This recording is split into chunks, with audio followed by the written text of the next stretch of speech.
Era TikTok affiliate udah berakhir. Buat kalian yang baru mau masuk affiliate sekarang, berarti kalian udah telat. Kalau kalian masih nonton video gue sampai sekarang, artinya kalian kena ya ke hook dari video ini. Jadi sebenarnya hari ini gue mau jelasin kalau misalnya era TikTok affiliate itu sudah tamat untuk orang-orang yang gak punya 3 skill ini. Jadi buat teman-teman di sini yang masih mau bisa bertahan di dunia affiliate TikTok di tahun 2026 nanti, pastikan kalian udah punya 3 skill yang gue bahas di video ini. Pastikan kalian udah subscribe dulu supaya kalian dapat info-info terbaru dan terupdate dari gua. Sebelum gua lanjutin pembahasannya, gua mau kasih tahu dulu ya, apa sih perbedaan antara dunia TikTok affiliate sekarang dengan 3 tahun lalu ketika gua pertama kali baru masuk. Jadi menurut gua, salah satu perbedaan utama yang paling mencolok itu adalah jumlah afiliator yang ada. Ketika di tahun 2022 akhir di mana TikTok Shop itu baru muncul, afiliator itu masih sangat sedikit. Sellernya udah banyak, penonton TikTok udah banyak, tapi afiliator yang mencoba jualin produk-produk dari seller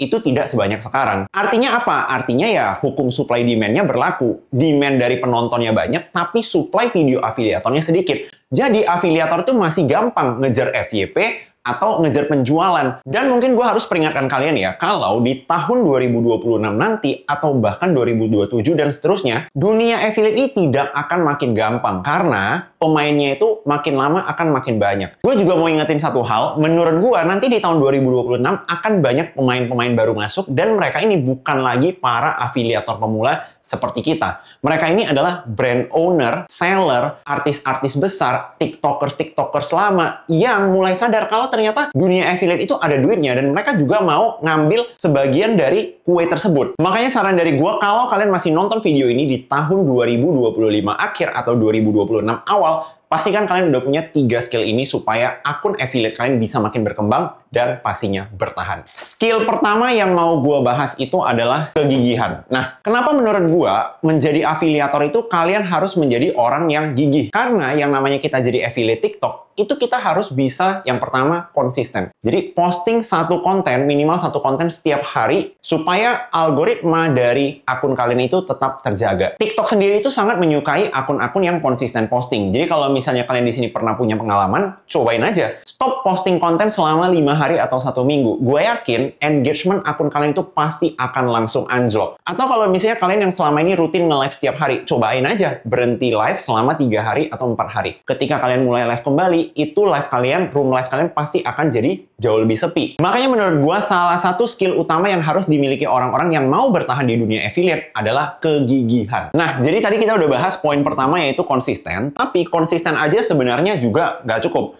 Selain konsisten, kita juga harus bisa persisten. Apa bedanya konsisten dan persisten? Persisten ini adalah ketika kalian dihadapi dengan masalah, kalian dihadapi dengan, misalnya, kalian udah posting konten, view-nya anjlok, view-nya tiba-tiba rendah. Apakah kalian masih punya kegigihan untuk lanjut posting konten berikutnya? Atau kalian bakal memilih menyerah, bakal memilih menyalahkan keadaan? Nah, itulah yang akan membedakan afiliator yang akan tersingkir di tahun 2026 nanti. Dari ribuan afiliator yang gue lihat dan juga murid-murid yang gue ajarin, gue lihat banyak banget orang-orang afiliator yang sebenarnya mereka itu punya potensi yang sangat besar. Kontennya udah bagus, public speakingnya udah bagus, editannya udah keren, tapi mereka hanya nggak punya kegigihan ini. Ketika mereka terkena pelanggaran sekali, udah nyerah. Besoknya nggak bikin konten lagi dan nggak pernah nyentuh dunia affiliate lagi.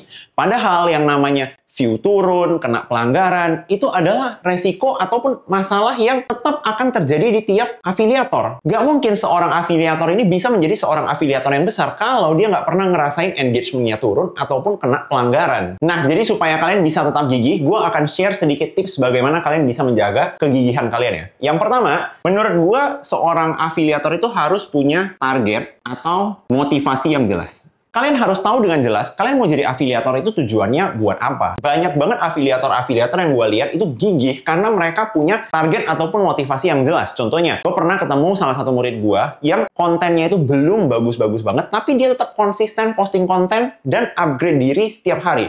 Ternyata setelah gue tanyain, motivasinya itu datang dari anaknya. Jadi dianya ini seorang ibu rumah tangga ya, yang kebutuhan rumah sehari-harinya itu nggak ketutup dari gaji suaminya doang. Supaya bisa membantu kebutuhan rumah, akhirnya si ibu ini memilih untuk jadi afiliator. Nah, karena dia punya target dan motivasi yang jelas, dan dia nggak boleh gagal, karena kalau misalnya dia gagal, artinya di bulan tersebut kebutuhan rumahnya itu juga tetap akan nggak ketutup. Dan karena ibu tersebut benar-benar gigih dan dibantu dengan admin mentor WAPMI, akhirnya ya akunnya jadi bisa berkembang dan dia bisa mulai menghasilkan dari affiliate. Nah, kalau tips pertama itu lebih ke arah mindset, tips kedua yang mau gue kasih itu lebih ke praktek kesehariannya ya. Ada satu ilmu yang gue mau ajarin kalian supaya kalian bisa tetap konsisten. Nama ilmu itu adalah ilmu drafting. Gue lihat banyak banget afiliator pemula cara bikin kontennya itu seperti ini. Untuk konten di hari A, dia mikirin ide kontennya di hari tersebut, syuting di hari tersebut, edit di hari tersebut, posting juga di hari itu. Untuk konten besoknya, dia pikirin ide besoknya, konten besoknya, syuting besoknya, edit besoknya, posting besoknya. Nah, sebenarnya cara ini bisa-bisa aja ya dilakukan. Cuman untuk menjaga konsistensinya dengan cara ini, menurut gue itu kurang efektif. Karena balik lagi sebagai manusia, kita nggak bisa nebak apa hal-hal dadakan yang bisa terjadi sehingga di hari tersebut kita jadi nggak bisa konten. Makanya strategi yang selama ini efektif di gue adalah gue akan pisahin hari di mana gue mikirin ide atau ideation, terus hari shooting, dan hari editing.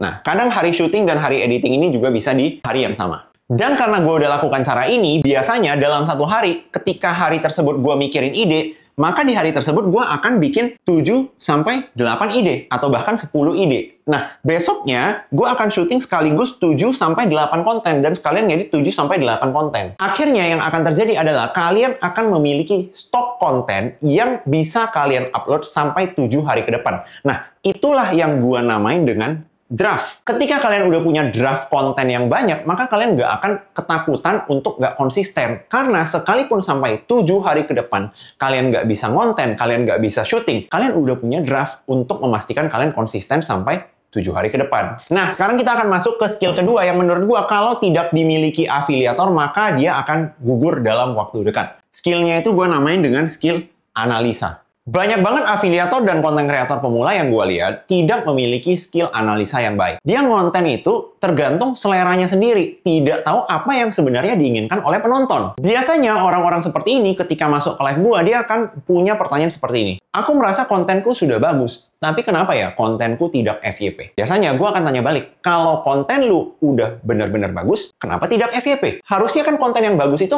konten yang FYP dong. Kalau kontenmu nggak FYP, kenapa kamu bisa bilang konten itu bagus? Makanya buat teman-teman di sini, gue mau kasih tahu. Kita ini sebagai konten kreator dan afiliator, kita itu bukan bikin konten untuk kita tonton sendiri. Nggak ada gunanya konten kamu rasa bagus sekali, tapi penonton merasa itu konten yang jelek, nggak ditonton, dan nggak FYP. Jadi indikator konten tersebut bisa kita bilang bagus ataupun tidak, ya dari view-nya dan juga engagement-nya. Skill analisa ini sendiri mau gue bagi menjadi 2 skill analisa ya. Yang pertama adalah skill analisa konten. Ini yang baru gue bahas tadi, jadi konten kreator dan juga afiliator harus tahu konten-konten seperti apa sih yang lagi disenangi oleh penonton. Makanya dari sini, afiliator itu harus bisa membaca tren konten. Selain itu, dia juga harus bisa menganalisa kontennya sendiri.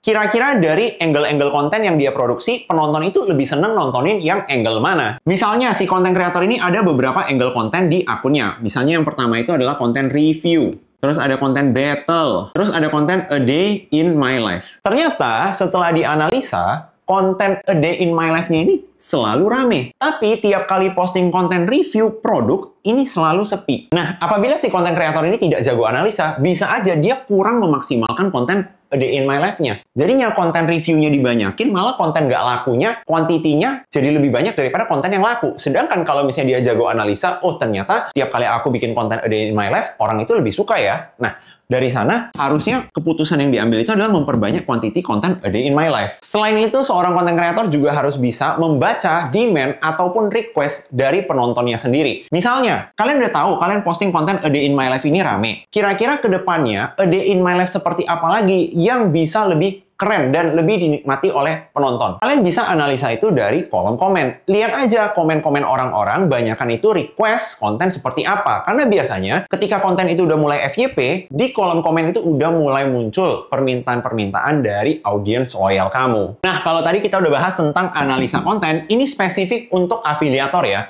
Sejak adanya era GMV Max, maka afiliator itu juga harus jago untuk analisa produk. Setelah adanya GMV Max, afiliator itu nggak bisa lagi pandang sebelah mata budget iklan dari seller. Karena Budget iklan dari seller itu akan sangat menentukan seberapa gampang produk dijual oleh afiliator. Makanya kalau afiliator ngejualin produk dari seller yang berani ngiklan dengan budget gede, biasanya kontennya itu akan lebih gampang naik. Karena konten itu nggak cuma bisa naik secara organik doang, tapi juga bisa dibantu dari budget iklan si seller ini. Pertanyaannya, gimana kita bisa tahu seller mana aja nih yang iklan dengan budget gede? Jawabannya adalah kita nggak bisa tahu secara spesifik berapa budget yang dikeluarkan oleh tiap seller. Tapi ada beberapa indikator yang bisa kita ambil dan bisa kita baca untuk memperkirakan kira-kira seller ini berani ngiklan atau enggak. Yang pertama, gue sarankan kalian itu jual produk-produk yang masuk ke top kategori. Biasanya produk-produk top kategori ini bisa dibagi menjadi dua ya.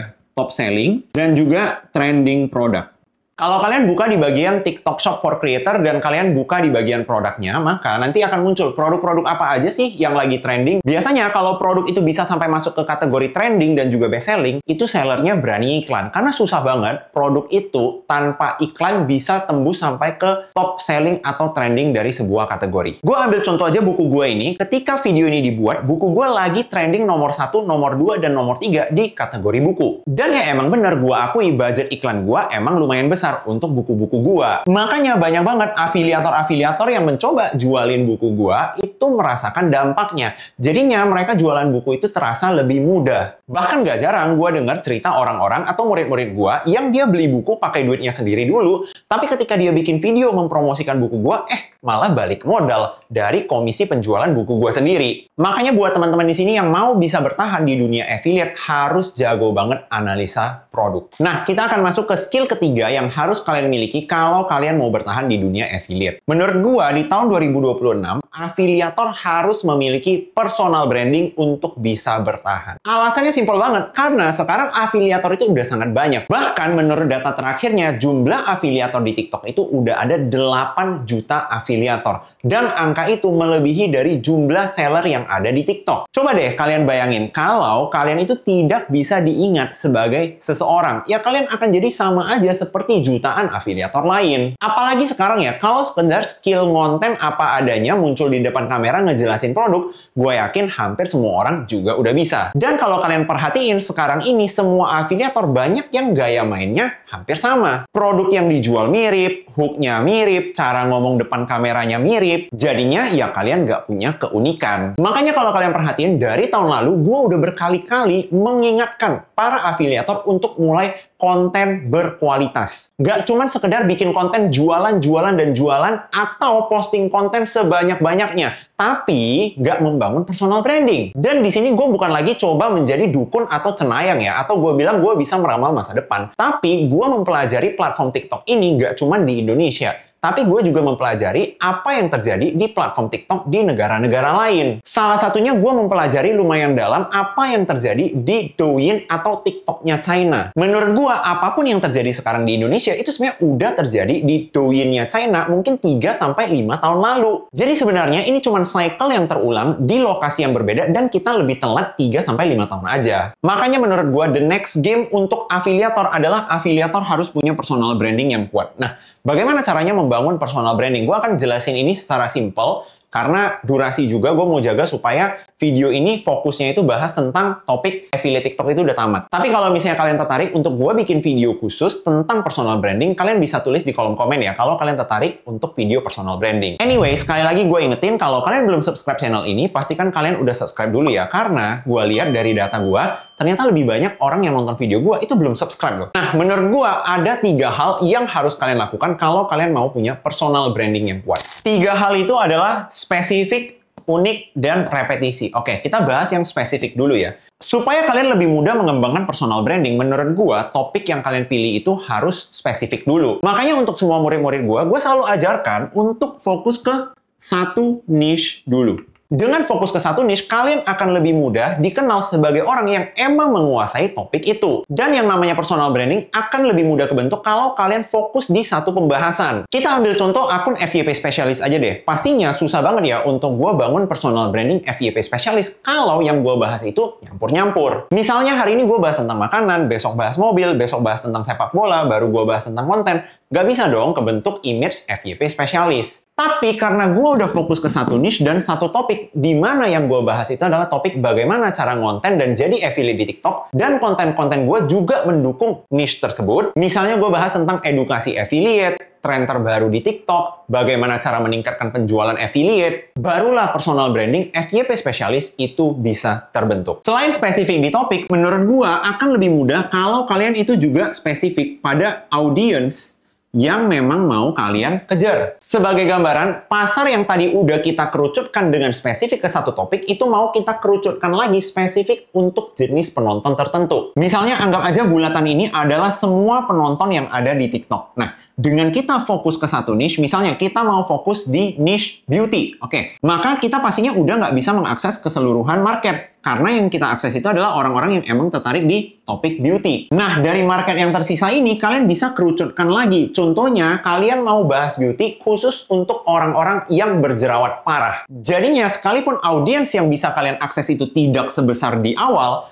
tapi akan lebih mudah untuk kalian dikenal dan membangun personal branding di audiens yang kecil itu. Setelah kalian memilih niche dan juga audiens yang spesifik, menurut gua kalian itu juga harus unik. Sebenarnya kalau kalian masuk ke TikTok ataupun affiliate di tahun 2023, unik ini nggak begitu penting ya, karena pada saat itu konten kreator dan afiliator itu belum banyak.